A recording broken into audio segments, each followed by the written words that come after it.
La denominació d'origen més allunyada del Mediterrani, a Catalunya, és la denominació d'origen Costers del Segre.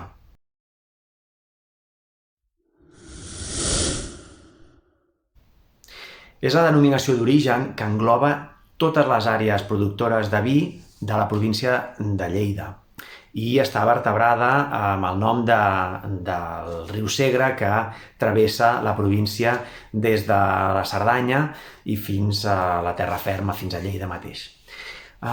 És una denominació d'origen amb molta variabilitat, amb una extensió geogràfica molt àmplia. Veureu en el mapa com està tant a la zona de la Plana de Lleida com a la zona del Prepirineu, Tremp, Sort, com a la zona ja més pròxima a la província de Barcelona, amb les comarques de les Garrigues. Són les comarques més muntanyoses, amb menys terrenys, amb menys extensions de terrenys, com són a la Plana de Lleida. El clima varia bastant entre una zona i l'altra, però estan englobades totes dins de la mateixa denominació d'origen.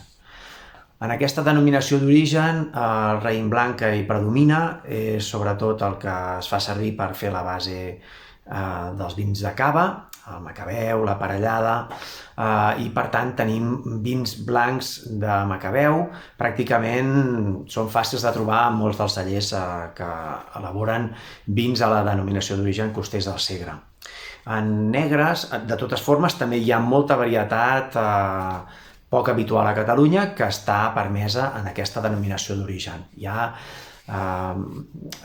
És una denominació d'origen molt eclèctica i variada, i això sobretot es destaca molt amb els vins negres, on hi ha molta varietat internacional i també hi ha molta varietat local, com ull de llebre, també garnatxes, però com us comentava, cabernets, merlots, etc. Els vins del Coster del Segre són vins enèrgics, amb cos. Penseu que les variacions tèrmiques en aquesta zona més allunyada del Mediterrani són més altes. Normalment els estius són molt calorosos, els hiverns són molt freds.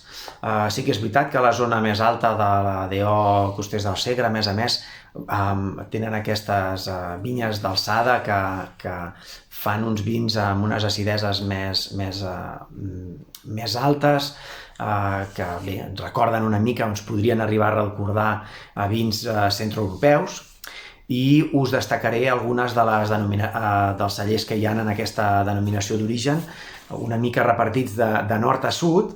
Podríem parlar de la zona més prepirinenca de Castell d'Encús, una autèntica referència d'aquesta denominació d'origen. També hi ha Tarrés de Pallars i altres petits cellers.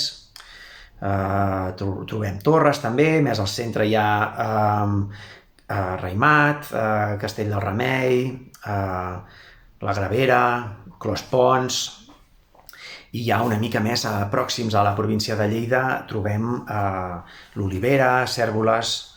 En general trobem uns cellers que elaboren uns vins que normalment no són de primer preu, etc., sinó que busquen treballar ja uns vins amb un cert valor afegit.